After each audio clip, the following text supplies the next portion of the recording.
What's up mga kapatid at welcome back again sa ating YouTube channel. So, good morning or magandang tanghali. Hindi ko alam kung morning pa ba or tanghali na. Kasi halos kakabangon ko lang din. Gawa ng busy, kakagising ko lang din. No? So, medyo masakit yung katawan ko dahil sa pagod sa trabaho. No? Medyo naninibago ako gawa ng panibagong project yon at iba yung way ng trabaho doon tsaka sa trabaho namin sa Las Piñas. Pero same pa rin naman na painting works. But medyo naninibago lang ako. So ayan, nagkakape ako dahil yung kape ko kanina, tinimplahan ako ng asawa ko ng kape. Malamig na kasi hindi ako nakabangon. Masama yung katawan ko. So hindi rin ako napagsimba. But nag-pray naman tayo. Siyempre bago tayo bumangon at pumilos, manalangin muna tayo. No? Kahit hindi tayo makapagsimba, ang mahalaga naman mag-pray tayo at siyempre magpasalamat sa Diyos pa rin. No? Humingi ng tawad. So gusto ko lang i-share sa inyo yung 3 goal ko sa buhay ko ngayon. No? Siyempre, unang-una sa lahat, yung connection pa rin sa taas, sa Diyos. No? At pangalawa naman, makabili ng sariling bahay, no? Siyempre, isa sa goal natin yan. Kasi ito, bahay ng asawa ko to. Kumbaga, ito lang ako tumutuloy.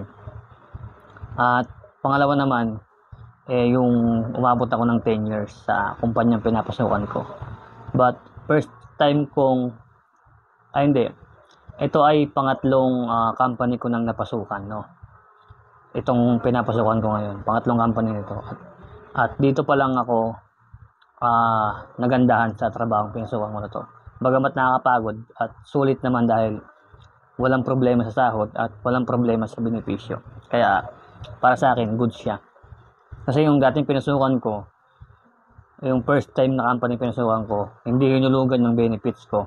Isang beses lang hinulugan. At yung pangalawa naman, siguro isang buwan lang ako doon dahil pabalik-balik ako. Yung unang site na pinasukan ko, 3 weeks lang ako, tapos nilipat ako ng ibang site. Nanghingi na naman ng another medical. Siyempre, Maynila yun. At Cavite ako, no? Siyempre, mahirap bumiyahe-biyahe. At siyempre, yung budget. Kaya, hindi na rin ako tumuloy. At ito naman, pinapasukan ko ngayon, bagong company yun.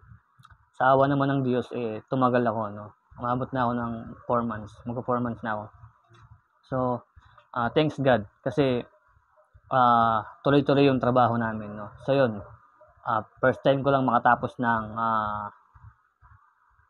project sa isang kumpanya sa pinapasukan kong trabaho, no? Kasi halos lahat na napapasukan ko hindi namin natatapos yung trabaho namin, nagkakaroon ng problema.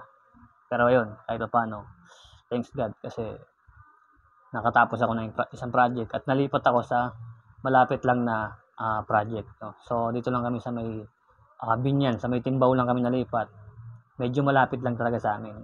Kaso nga lang, sa pamasahe lang, medyo mahal lang. But malapit lang, pwede kang mag-uwian. At syempre, pagtapos daw doon, meron pa kaming Dasma, no? So, mas malapit sobre Dasma. 2 sakay lang. Kaya, pray ko kay Lord, syempre, magtuloy-tuloy yung trabaho ko at mabigay ko yung best ko para sa kumpanya, no?